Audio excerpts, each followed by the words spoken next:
All right, so this is a simple wig install for daily wear. No lace fronts, super easy. Let me show you.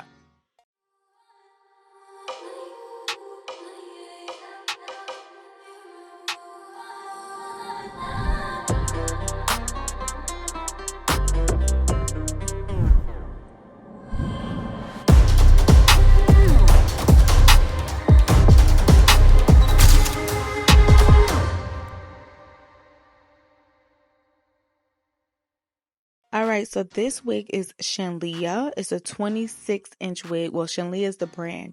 And I have them in two colors, y'all. I have it in like a natural 1B-ish color and then like this brown ombre-like color. So these are the items that comes in the box when you get it. It comes in a plastic packaging inside the box with the wig cap and the instruction, all of that good stuff.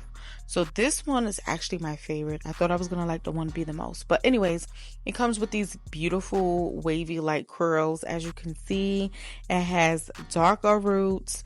It's ombre, and it also has like these highlights in it, brown and like a golden light color. So it's very, very pretty. Now, the cap construction on these wigs, y'all, is very basic. First of all, that one piece right there, we'll talk about that in a second. But it has 3 combs, one on each side of the temples, one in the nape, adjustable straps, and an elastic band. Now, both wigs have the same exact cap construction.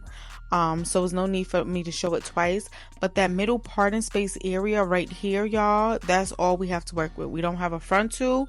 This makes it super easy. So just to show y'all, it has like this little plastic up underneath it, which I'm not too much a fan of, but after it was all done and styled up, you really couldn't tell, and it was fine and good to go. All right, so let me jump into the styling. So first of all, this is what it looks like on my head. Make sure y'all subscribe, like, comment, and share this video. Okay. Now, we have that teeny little bit of lace right there in the front. It's not much to work with. And the parting space is very tight, especially up in the front. So I am going to go ahead and pluck it. And again, I did the same thing to both wigs. I'm not going to show both. Some things I did a little differently. You'll see it later in the video. But honestly, y'all, it was just easier to pluck it with my fingers. I started to go in with the tweezers, and I was like, nah. So then I just started kind of looking to see how I wanted my part to be. Like, okay, we need some hair plucked from here. It needs to be a little wider. I just started plucking away. I didn't pop any holes or anything in it, and it was super simple to do it. And yes, again, I did do it to both wigs. This was the most time consuming part out of the entire styling process, but it doesn't take much. Anybody can do it. A beginner can do it. This is super beginner friendly, y'all. I'm telling y'all, this wig is perfect. Perfect for the everyday throw on and go. I have this wig on, this black one here. After I filmed this one, I went out and I picked up some stuff from the mall, and then I came back and filmed the other one. It's just so easy to throw on. I had the brown one on today, actually. These are easy wigs, y'all, and it's just nothing. You don't have to think too hard when you have to get up and go. You just throw it on and walk out the door. So anyways, I'm going in with my cream concealer in the parting space.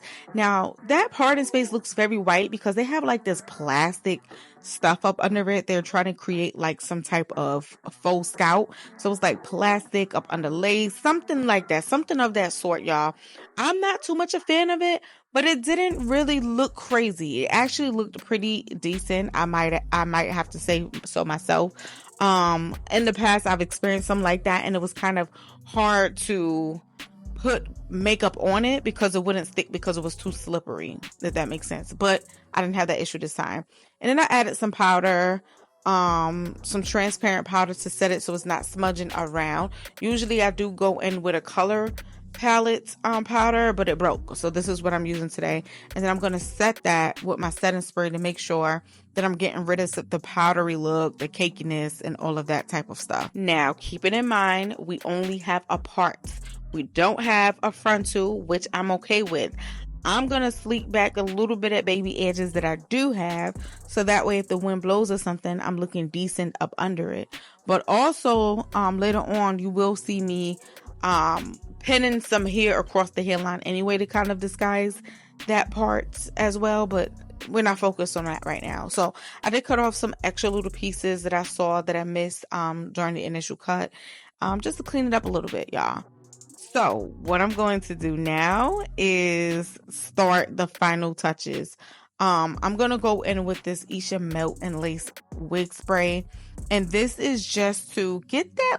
When I say you have the tiniest piece of lace up there, once you cut the lace off close to the hairline, it's not much lace there to even be melting, but it wasn't as flat as I wanted it to be off jump. So I just went ahead and I did this process just to get it to stick to my forehead a little bit.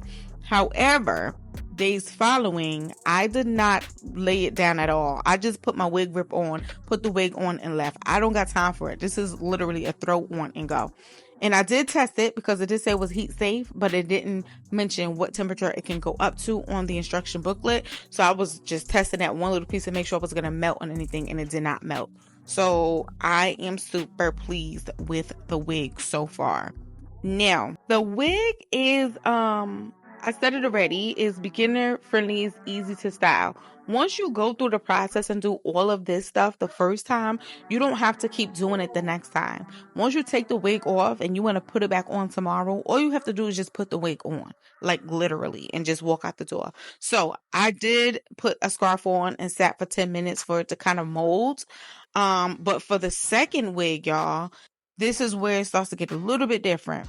Well, this part I did the same for both. Like I said, I took some pieces of hair from the top of close to the lace and just pin it behind my ear so it could just be hair there if the wind blows and not just straight edges. So for this one, I started to do the same process. I didn't do it with the first wig because I couldn't find my blow dryer. So I was like, okay, let me go ahead and just hit it up with some heat.